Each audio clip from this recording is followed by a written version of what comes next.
This podcast is intended for informational and educational purposes only and is not a substitute for professional mental health advice, diagnosis, or treatment. If you or someone you know is struggling with mental health issues, we encourage you to seek help from a qualified professional. For support, please reach out to the South African Depression and Anxiety Group or the South African Federation for Mental Health on 011-781-1852. Your well-being is important and help is available.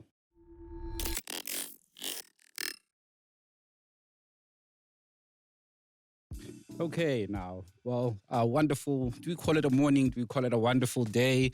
Wherever you're listening to us from today, wish you ready for this conversation that we're about to have with these exceptional gentlemen. Of course, we're talking about men's mental health, a topic that's received quite a lot of attention, I would argue, maybe since we got through COVID, when those unfortunate stats were released around men's suicide rates, where South Africa was unfortunately second in those ratings, where we came, I think, just behind Russia, if I'm not mistaken.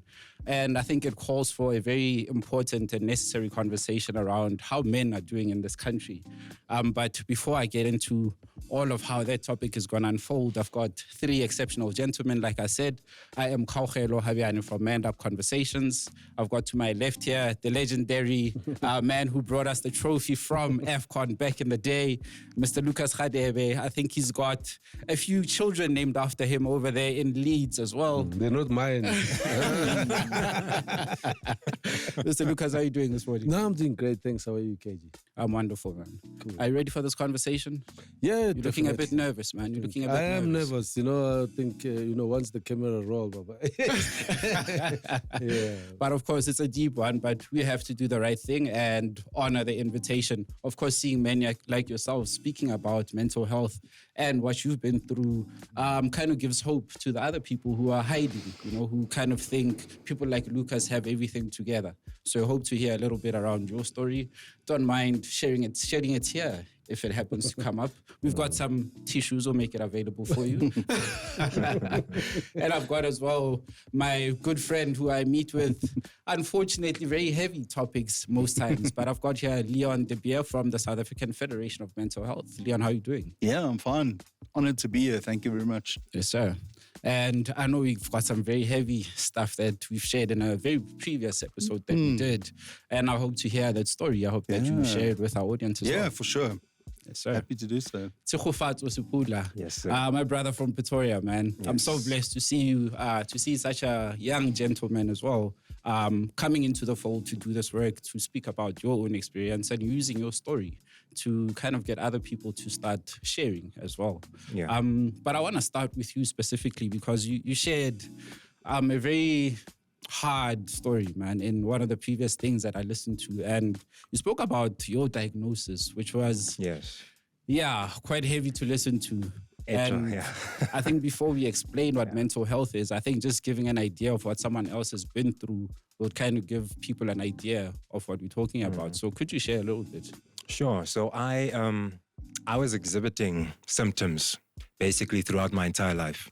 I just didn't know what it was. But I was always doing strange things, growing up from a really, really young age. And then throughout school, high school, I was able to mask these symptoms from everyone else. I felt a lot of shame, embarrassment, and confusion. And I ended up actually doing quite well in life up to that point. I was head boy, very good at sport, I had good marks. So it seemed to me that my future was set. And it seemed that way to everyone around me. But then 2012, just after I matriculated, everything went haywire for me. And I became increasingly depressed. I had no idea what was happening. I was fighting with my mother a lot. And I was just drowning. And she kept asking, what's wrong with you? What's wrong with you? And I said, I don't know. I'm just sad all the time. I'm just always so sad. And I've got this hate building up for everyone. And then in 2014, my mother said, I think you need help, right? And I went to a psychologist. And after a few sessions, she diagnosed me with severe depression, severe anxiety, ADD, and OCD. And that's a scary cocktail. And I went basically from having my entire life in front of me to now I've got this huge monster. So I felt two things in that moment. I felt happy to know what it is that I was fighting, because for the longest time I was just swinging in the dark, and you can't defeat an enemy you don't know. So I was happy to know my enemy. But then quickly after that, I realized, man, this is a big enemy. I don't know what kind of life I'm going to live having to contend with these things. What kind of a fruitful, productive life can I live with this weight on my shoulders? And I felt it was very unfair. And for probably the next decade of my life, I gave up. It was too big a mountain to climb. And fortunately, I'm in this space now after a failed suicide attempt. I must say about 3 years ago, I wrote my book last year, published this year, and I'm in spaces with people like you and hopefully offering as much help as possible. Man, that's a heavy story, man. And, you know, you mentioned quite a few diagnoses. It wasn't just the one thing, right? And I think when we often hear about those type of, can we call them issues, mental health issues, we often turn a very weird eye to that, right? Because we're not familiar with these terms at certain points in our lives. But I mean, Leon, you work very well with this. And I hear, you know, depression, I hear anxiety, I hear ADD, and it sounds like mental illnesses. So to some people, we might confuse the two, right? In terms of what is mental health and what's the difference between mental health and mental illness. Yeah. So could you define that a little bit for us? Yeah, sure. I think that's a very important distinction to make. I think it's even more important just to take one step back and look at how we define health overall. Because people think when we talk about health, we just talk about being physically healthy. And the World Health Organization very clearly says that to be healthy, you have to have physical, mental, and social health. So I think it's important to start there to recognize that being healthy, you can't be physically healthy without being mentally healthy. The two are absolutely interlinked and intertwined. Yes, sir. When we talk about mental health, we talk about a person's mental well-being and their ability to form meaningful relationships, to fulfill their potential in life, to deal with stresses that come their way, to deal effectively with stresses that come their way, to engage with educational and work priorities, and to make a positive contribution towards their society. So, you know, I always say to people, you have health, and it's important to understand mental health as a core component of health. Then you have mental health, which is in broad terms what I just explained. And then you have, and the other thing that's really important to understand is that we all have mental health. Very often in my line of work, I'll come across somebody, we run a help desk at our organization, or I'll be speaking to somebody and they'll say, I'm very concerned about my cousin or my brother because I think he's got mental health. And actually, it's that recognition that we all have mental health as much as we have physical health. So I think that's the first important point to make, is that we all have mental health. And when something goes wrong with your mental health, as you've kindly shared, then you get a diagnosed mental illness or mental illnesses, which has to be formally diagnosed by a mental health or a health practitioner. Yes, sir. So I think it's important to just make those three distinguishments between health, mental health, and then mental illness. I love it, man. And now coming to you, Mr. Lucas. I mean, when I was listening to Tshegofatso speak, he mentioned his mother, right, as someone who saw his issues or that he needed some kind of help. And I realized an important thing there that was missing is I didn't mention father in what he was talking about. And as you know, in South Africa, we've got about a 70% rate of children who are growing up without their fathers. And as a father yourself, I wonder how, maybe we can even talk to how your father's influence was on your life, right? And in terms of how you are fathering now. And what do you think the broader consequence of maybe not growing up without a father would be? Do you think you would have had the career you've had? My parents were very strict, especially my dad. You know, and he used to be physical with us. You know, especially the boys. You know, when my mother was the softie, you know, will always is a safe net. She was like a safe net where, you know, when you know that you're not gonna have your own way there, and then where you go. But since then, you know, it was always been. I think that's why I think they said Rebo Mama's boy. You know, we always lean more to the mothers, and for me, we did that. I think later realizing the careers that we want to get into. I mean, we were guided by them saying, okay, maybe since we have a big family, I want doctors in the house. I want nurses, I want proper careers. Yes, yeah. And for me, having to play football, it wasn't in our family. It wasn't in the likes of my parents. They really, especially my mother, she didn't really like football, saying that it's not really a career. So we'll always try our best, even knowing that academically we're not as strong, and we've always been linked to sports, physical, I'll say physical sport, which like is contact sports, contact sports, Yeah. like football, and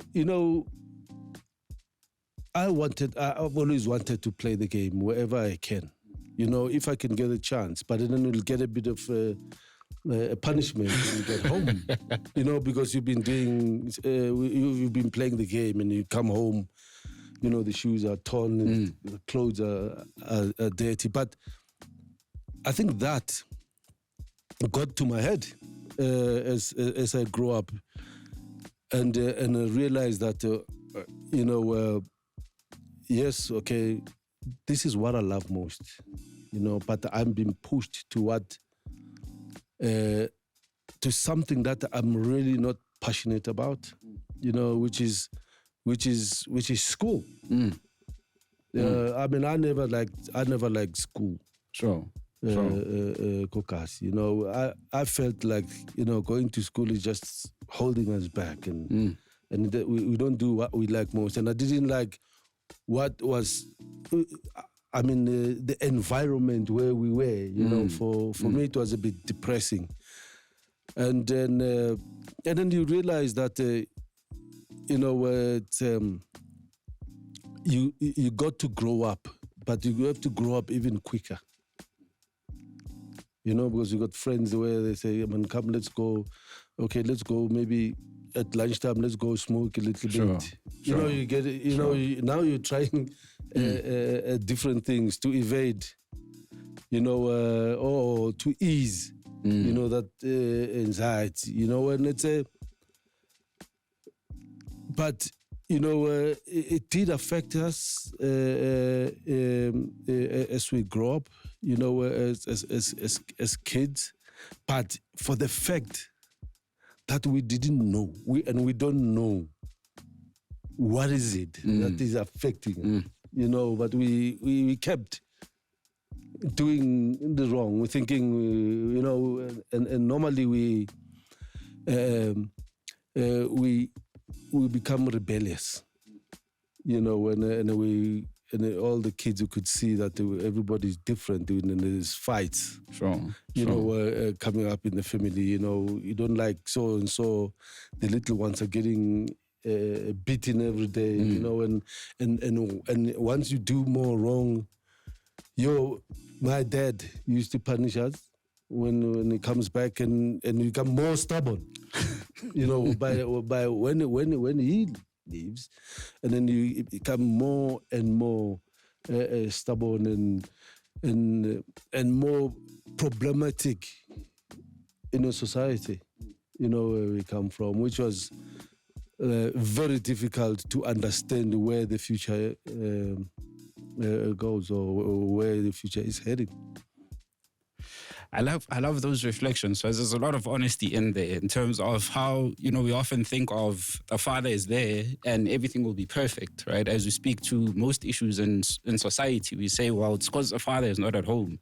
But I love what you're saying there, that sometimes because our fathers also didn't really have the language to speak to us around the stuff, you know what, I think you need to be more passionate about a certain thing. And the reasons why, I suppose school would be more important than soccer, for example. But then again, you grew up in a very different time as well, right? Where there was a lot of social unrest. There was a lot of violence in our communities, which you're going to speak to as well a bit later in the conversation. But I mean, so far, so the interesting part for me there is mentioning township. But you said something very specific in your interviews, that you grew up in a place where you could get assistance. And I think access to help in certain environments kind of limits our idea of mental health and even understanding of mental health. So how was your sort of process into getting to understand this? Where did you go first? Was it as easy as pick up a phone, call someone? Or was it a matter of I have to search and try out a bunch of different things before I find something that works for me? I'll say, like I have said, I think I was quite privileged in that it was as easy as, you know what, we live in this area. We know there are professionals around this area. Yeah. It's just a matter of which one. And I was fortunate and unfortunate in that my family had dealt with mental illness before. My aunt is paranoid, schizophrenic and depressive, and she's been that way my entire life. So I grew up going to the Vesco Peace Asylum with my grandmother. So I just knew that there was help all around. But in the beginning, when I first started getting sick, I think I was rejecting the idea that I was ill in the first place, because to me it was either you're healthy or you're like my aunt, you're schizophrenic. So there's no in between. Yeah.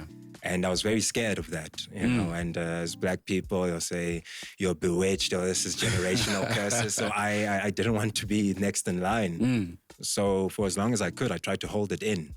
And not because if I say it out loud, then it's true. So if I hold it to myself, this thing is not true, and this thing will go away. And another thing was, man, I felt so much shame.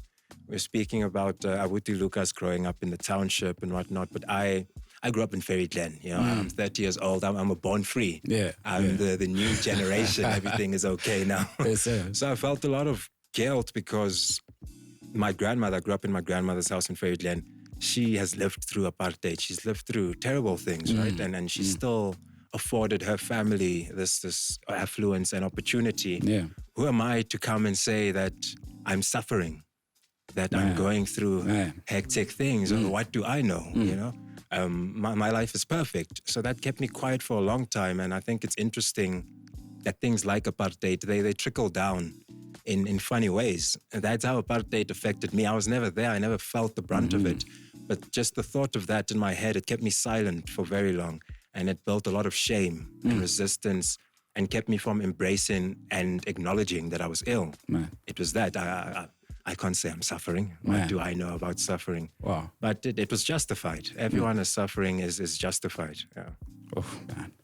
Oh, you're touching a nerve there, because I'm thinking about the shame that you speak of. And I've shared this story quite a bit on the podcast, right? So for me, I had a friend who passed away 2013, but I was pretty much in college around 2008. And I used to write a lot of poetry, you know, used to perform and that type of stuff. But I would put my poems on my wall around my room, basically.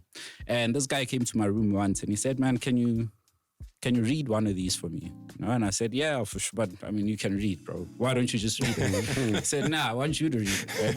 Like, yeah, no, for sure, I'll read it. But I've done so many. Like, why? Like, why this one? He's like, no, please read it. Yeah, cool.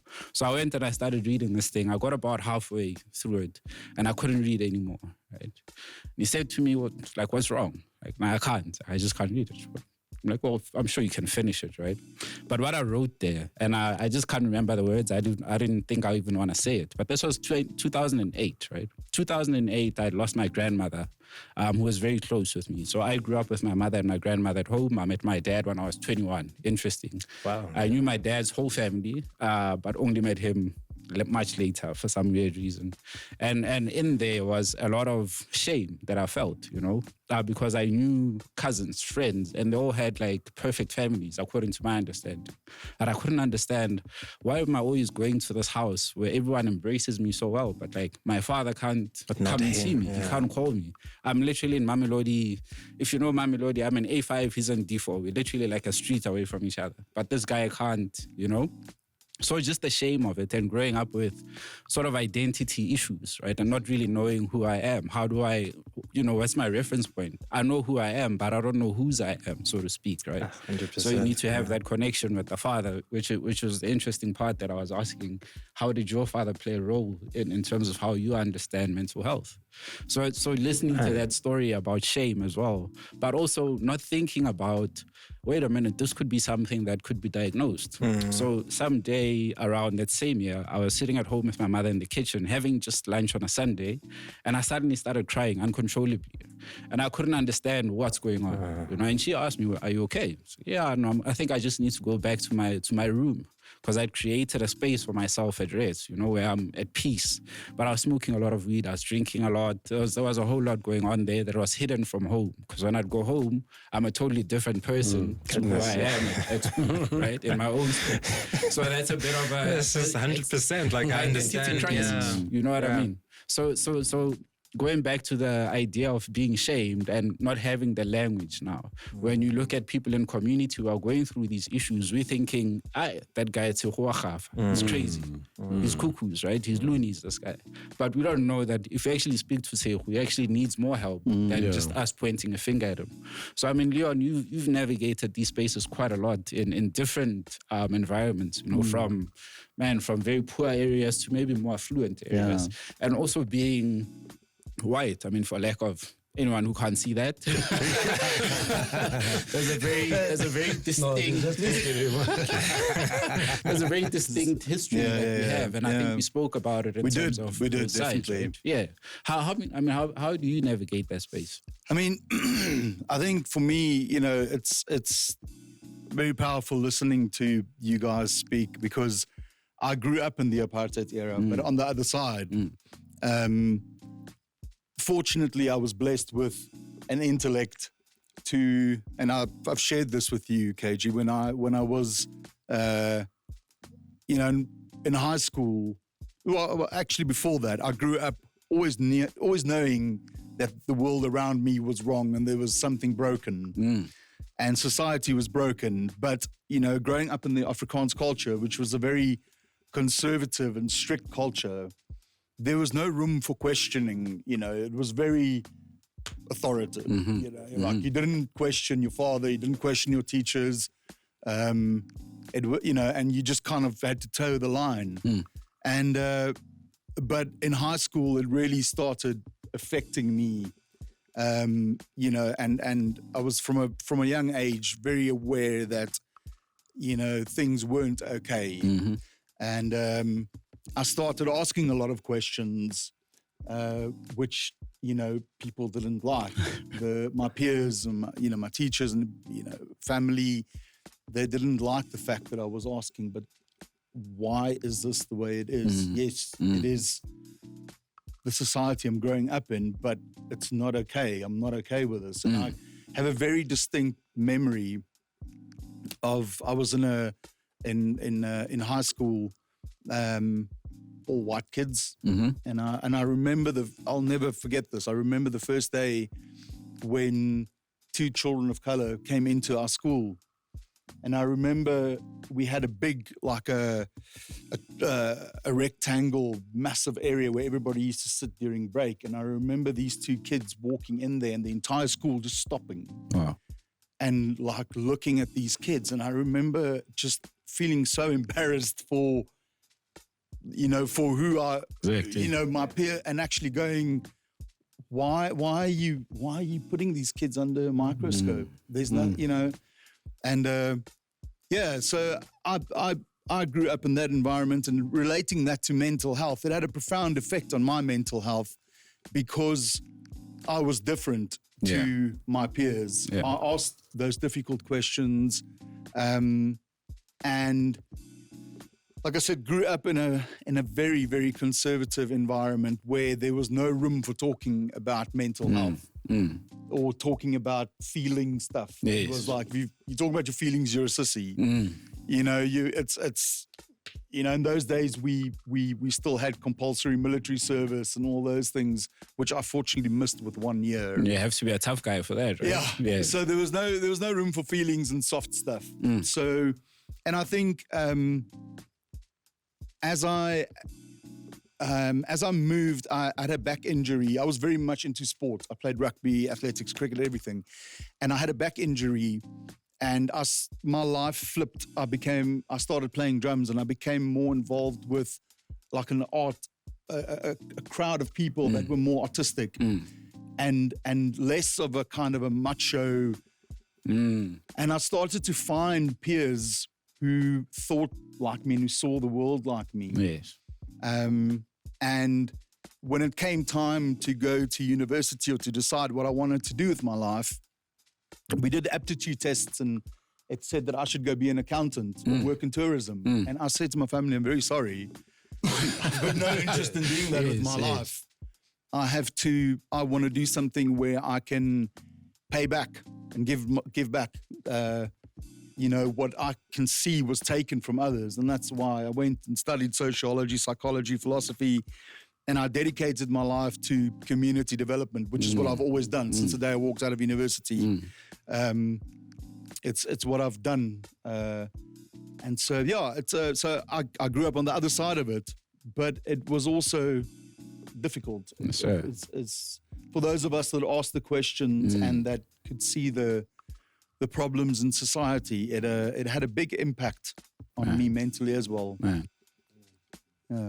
That's an interesting one, because we often only see the other side, right? The oppressor side, but we don't think about how they also experienced it. And there might be some people, like you saying yourself, who saw something different, something broken in that. Yeah, and, for sure. Brother Lucas, when it comes to your field of work, I'm seeing now that there's a conversation going on around the younger sort of athletes talking about mental health. And I was laughing with our soccer team, and they were laughing at Jordan Sancho, who was taking a little break for himself and saying that he's not okay. Like Dele Ali also spoke about it. There's a lot more, I guess, self-care being employed into the game now, where in your time, it was like, even if your knee's a little bit jacked, it's like, man, just get on with it, just pump some steroids in there and you just keep running. Yeah. But people are starting to take care of themselves because you realize it's not just the physical component, there's also the mental aspect of the game. So how do you think that's now making sort of the younger athletes more appreciative of, or maybe even the establishments, the club owners, appreciating the athletes and making sure that we're not just looking at these people as people who are just there to entertain masses, but also they take care of themselves so they can have a longer career even after the game, right? Yeah, I think to be honest, listening to Leon, how he grew up. I mean, you alluded to it a bit earlier, saying that, I grew up in a different time. When there's a lot of things that had happened, but not realizing the impact, mentally. I mean, at some point, we used to have a rain show. And we used to go there as a group, at Nazareth. And I remember at some point, you go there, you're going to have fun. You're going to watch, or you're going to enjoy the rides and stuff. And initially, by the time it finished, it's dark, or it's in the early evening. So I was walking with a few of my friends. I think it was about the three of us. And we were approached by these three white guys. And actually, they picked me. Wow. So I started running and they caught me. I was bundled in the car, shoved in the back seat. I didn't see where I was going. And I was hammered, kicked and everything in the car. And I remember it was actually close to Deep Kloof. I remember the car stopped. I was pulled out of the car, thrown to the floor, kicked. But there was a dam close to that. And for me, my survival from that, I think athleticism came on. I switched on to that mode. I ran, and at that time, I was already injured. Wow. My knees were just swollen. My ankle was banged up. I was like bleeding from the beating, and I was and I found myself in a wide area. You know, when I tried to jump to get over the fence, there was dogs barking, and then I was like, and at some point I was sitting next to a window of a strange house. You know, I'm sorry to divert a little bit, but of a strange house. I needed to tell the story, and I picked inside the window. There's just white people sitting there. But imagine what happens if they realize that there's a black guy outside our window. sneaking, you know? And already I'm in trouble because I'm running away from some of the guys. So now I'm sitting there thinking, how am I going to get out of this? We don't have cell phones. You know, the only way I can is to find my way out home. I can't get in touch with my parents. It's getting dark even more. You know, I was found in, is it Monday or something like that? About 4 a.m. Wow. In the morning. I had ran into I think it was a little factory where I found some guys there and needed help, and my parents obviously came to rescue me. But the thing is that had a huge impact after a while, because where my career was going, you know, I looked at people differently. You know, and I keep thinking, is this what life is all about? Is this what are people, you know, or are we gonna, am I gonna have a career? You know, and obviously with our parents, they were authoritative. Because we were listening to what they were saying. So I was great after that. But coming to your question as well, you know, I mean that I even today I still live with that, you know, and it's a scar that doesn't heal, you know. Even if I actually, no, maybe tolerate is not I learn or try the best I can, you know, to learn, to adapt, you know, and think differently. You know, because you realize that you're hurting yourself more than anything else. So that experience on its own, you know, I took it over when I realized in my career, you know, playing for Kaizer Chiefs, all of a sudden you play against Shane McGregor, you play against these other white guys. I'm thinking I'm going to kick them. For what You want revenge, yeah. Yeah, but I'm thinking I'm going to kill them. And the thing is that when I grew up, I had a notebook where I was drawing people with tires around their neck. You know? And I think that's where my parents realized, you know what, there's something wrong. You know, I had a friend that died because he was chased. And then, you know, at home there's these walls that had bottles. Yes. Yeah. So he grabbed the wall and he went over. It was like severe, you know? And it was hard to take. You know, those impacts. And that impacts your mind. It impacts your, you know, your judgment, you know, and you're thinking, okay, this is what we get. Now you think you're getting used to seeing somebody lying down dead. So this is the society we grew up. I grew up in. And I mean, coming to the football stage, there was a young boy who, when I was in Leeds, he was a youngster. He left, he's called Aaron Lennon. I don't know. Yes. Oh, yeah. You know Aaron Lennon. You remember? Played for Spurs. Played for Spurs. He was at Leeds. Oh, wow. As a youngster. And then he got He got absolutely brilliant. And then he went to Spurs. And at some point, he was found walking on the street. I don't know if you heard the story. He was found walking on the motorway. Wow. You know, this is the guy who has the money, who's playing, you know, on top of his career. Played for a great club. And I mean, what was wrong? Man. You know? And you realize that it's not what it's happening then. It's what happened yeah. earlier. You know, so for me it's hard to see, and I do want to relate. I do relate with some of them throughout my upbringing. But you know, when I went, actually, when my parents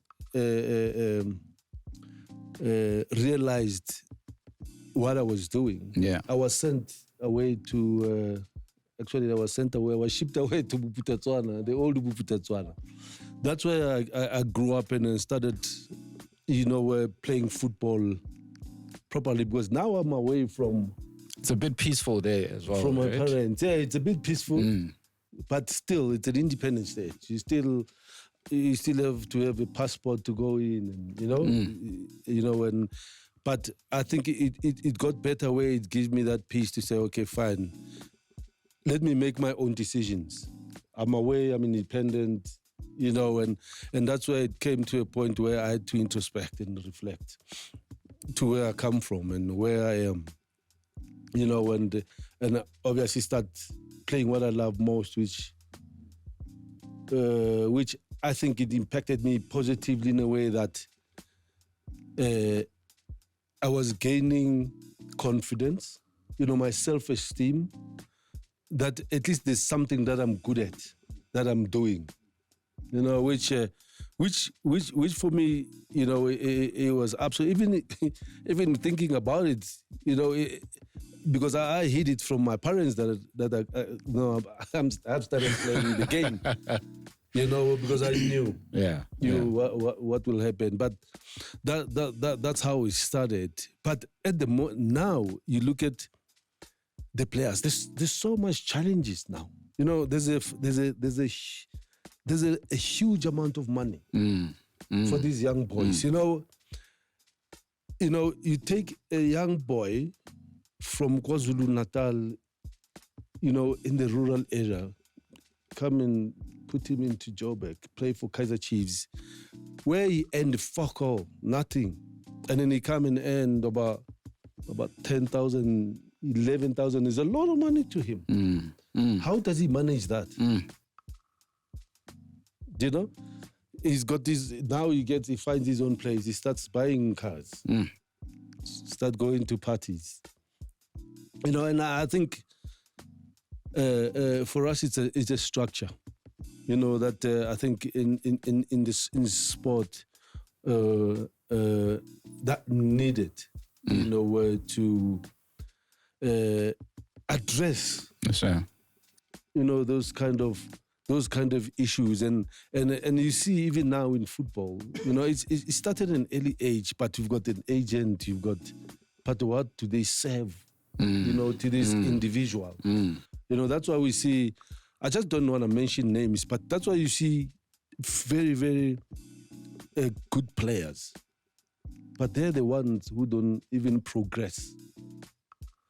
They can actually go overseas, but then they'll come back in a few months. You know, and for me, when I look back, and I'm thinking, all that had happened, you know, to turn it around, and I'm like, it built my character.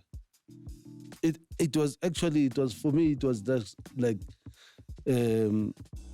chiseling all these, you know, shaping me, you know, for the future. But to be honest, we still struggle. We still struggle with the environment we live in. You know, and to be honest, to reach for help, You know, we all pride. You know, Man. you know, we as guys, we don't opening up ourselves to help. We're not vulnerable. You know what? Because you think. You look at your friends and You they look at your seem friends, fine. you're I'm not thinking- going to be the first one to, Do you know what I mean? To You're say like, you live something's in this wrong, cocoon, you're yeah. thinking, I'm not going to say much. Yeah. You know, but this, you paint a different picture. You know, to everyone. You know, and this is the suffering that's still going on. You know, these young footballers thinking, but I'm not. This one is driving a BMW. He's driving. I'm driving a Peugeot. Man. Comparison, huh? The code, yeah. And then I want to be the same. You know, it's a struggle that we continuously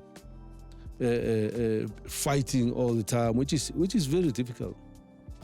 Man, that's yeah. I mean, I'm appreciative of all the stories I'm hearing. Just getting a bit of some personal touch in there. I think what I enjoy more about these conversations is often when we only put out stats, right? They seem to just put a number there. And if I say, you know, say 1 out of 3 has mental health issues, of course I'm gonna identify with the 2 that don't have it.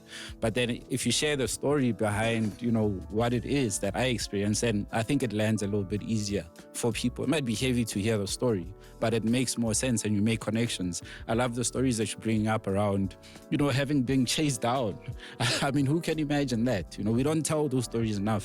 And there's a lot of trauma that's in our society, in our community, in our families that we don't talk about. And we want to talk about the impact of those traumas in our second segment. So stay tuned and we'll be back with some more.